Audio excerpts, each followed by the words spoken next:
Hello दोस्तों, jinx के chapter 52 में तुम्हारा स्वागत है। तो चलो शुरू करते हैं। मैच के बाद फाइटर्स को वहाँ के ही मेडिकल सेंटर में ट्रीटमेंट के लिए लाया गया है। डॉक्टर कहते हैं पैरों पर जलने से बने हुए छालों पर बार बार मारने की वजह से बहुत ज्यादा खून बहा है, लेकिन सही ट्रीटमेंट के साथ ये समय पर ठीक हो जाएगा, लेकिन उसका निशान रह जाएगा और चलने फिरने में दिक्कत नहीं होगी। और रही बात उनके बाएं कंधे की, तो मैं सलाह दूंगा कि किसी अच्छे हॉस्पिटल में इन्हें जल्द से जल्द ले जाया जाए। जैक्योंग को उठते वक्त उस कंधे में काफी दर्द महसूस हो रहा था। तभी कोच डॉक्टर से पूछता है, क्या सर्जरी करवाने की जरूरत पड़ेगी? जैक्योंग कहता है, बिल्कुल नहीं। अगर मैं सर्जरी करवाऊंगा तो मुझे काफी समय तक बेड पर पड़े रहना पड़ेगा, जिससे मैं फाइट से दूर हो जाऊंगा, और ये नहीं हो सकता। उसे खुद भी कंधे को छूने पर दर्द महसूस हो रहा था। तभी कोच कहते हैं, जैक्योंग, ये तुम डिसाइड नहीं कर सकते, हमें डॉक्टर की बात माननी चाहिए। तभी दूसरे बेड से आवाज आती है, जिवमिन, क्या तुम ठीक हो?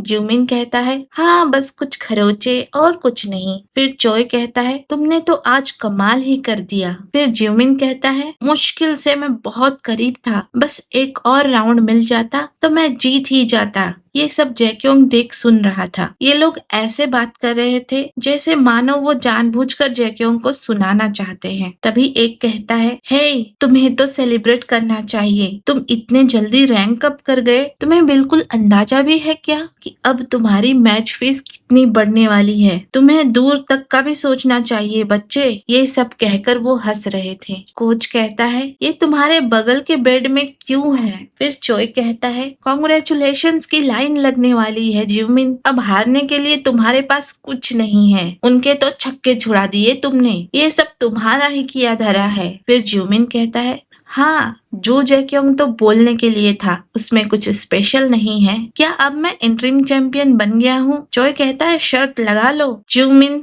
जैक्योंग की ओर देखकर कहता है, अगली बार मैं तुम्हें आसानी से जाने नहीं दूंगा। ये सुनकर जैक्योंग उसे गुस्से से देखने लगता है। फिर जिवमिन कहता है, ऐसे क्या देख रहे हो मुझे? अपनी आंखें नीची करो।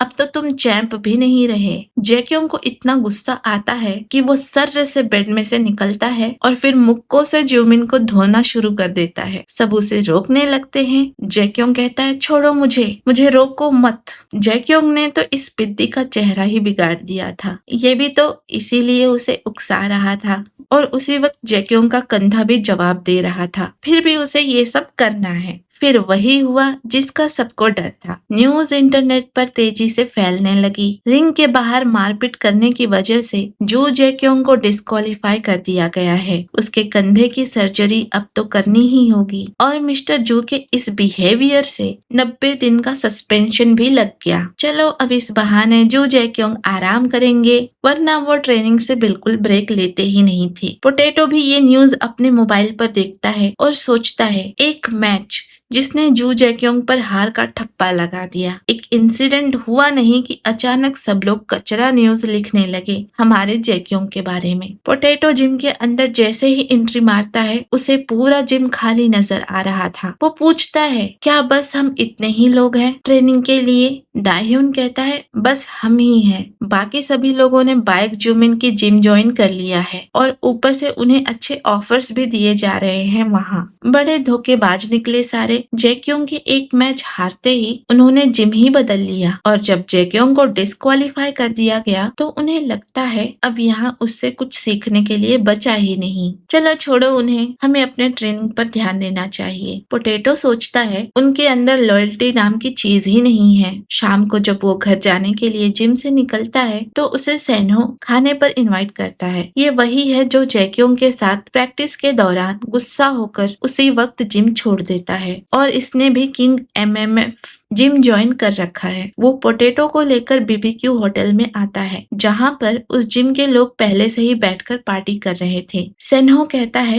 देखो, टीम ब्लैक का सबसे छोटा मेंबर हमें ज्वाइन कर रहा है। उन्हें लगता है कि पोटैटो ने भी जिम छोड़ दिया। पोटैटो कहता है, ये क्या हो रहा है? मुझे नहीं पता था कि ये सब भी यही होंगे। तो तुम मुझे इसलिए मिलने के लिए बुला रहे थे? तभी उनमें से एक कहता है, अरे आओ भी, चीजें अब बदल गई हैं। यहाँ की फैसिलिटी तो एथलीट्स का कुछ ज्यादा ही ध्यान रखती हैं। तुम जैक्योंग के टेम्पर को कैसे झेलते हो? तुम भी इस जिम में आ जाओ। इतनी इंजरी और हार के बाद उसका करियर तो खत्म हो गया है। अब क्या बचा है उस जिम में सीखने के लिए? पोटैटो कहता है, ये ठीक नहीं है, मैं जा रहा हूँ। वो लोग पोटैटो का हाथ पकड़कर रोकने लगते हैं। तभी पीछे की टेबल पर कुछ बातें हो रही थी जो पोटैटो का ध्यान खींच लेती हैं। ओह, तो तुम्हें स्पोर्ट्स बेटिंग के बारे में नहीं पता? मैंने जैक्योंग पर बेट लगाया था और अपने पैर पर खुद ही कुल्हाड़ी मार ली। और उस डायरेक्टर ने तो अपना सब कुछ लगा दिया था बाइक ज्यूमिन पर। हो सकता है वो उसके जिम का आदमी है, इसलिए उसने बेट लगाया हो उस पर। दरअसल बात ये है कि सेबेयोम ने बताया था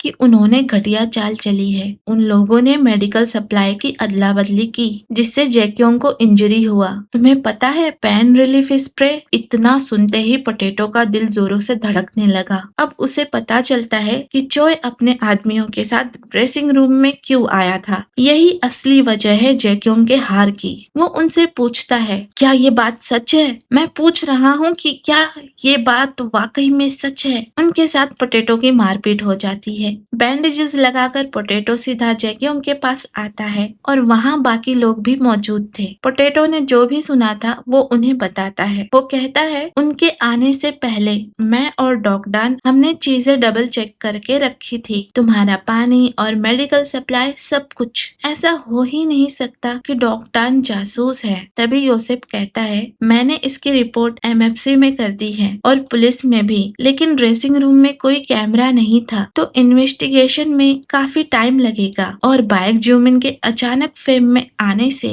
चांसेस ज्यादा है कि सच्चाई को वहीं दबा दिया जाए। फिर भी वो डॉगडान नहीं था। तभी कोच जैक्योंग से कहता है कि तुमने उस टाइम पर उससे बहुत बेरुखी से बात की। तुम्हें ऐसा नहीं करना चाहिए था। बिना कुछ जाने बूझे ही उस पर तुम बरस पड़े। ये सुनकर जैक्योंग को गुस्सा आ जाता है। वो कहता है, आप क्या कहना चाहते हो कि मैं क्या करूं? तभी कोच गुस्से में कहते हैं, जिस इंसान ने अब तक तुम्हारा इतना ध्यान रखा, उसके लिए तुम्हें कुछ महसूस नहीं होता? तुम इतने बेरहम कैसे हो सकते हो? उस पर जैक्योंग कहता है, बुरा तो मुझे महसूस हो रहा है, पर खुद के लिए। इतने में कोच उसे एक थप्पड़ मार देता है और कहता है, काबू रखो खुद पर, बच्चों जैसे बिहेव कर रहे हो तुम। तुम्हारा शुक्रिया और तुम्हारे गुस्से का भी। तुम ही नहीं अकेले हो जो परेशान है यहाँ पर। इतना कहकर कोच रोने लगता है। तभी अपने गालों को सहलाते हुए जैक्योंग की नजरें डान को ढूंढती हैं। तब वो पूछता है, डान कहाँ है? वो क्या कर रहा है?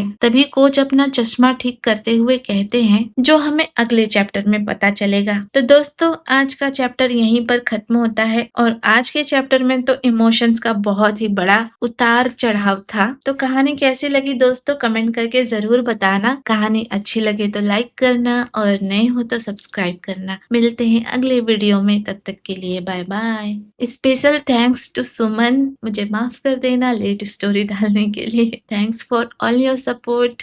Bye bye.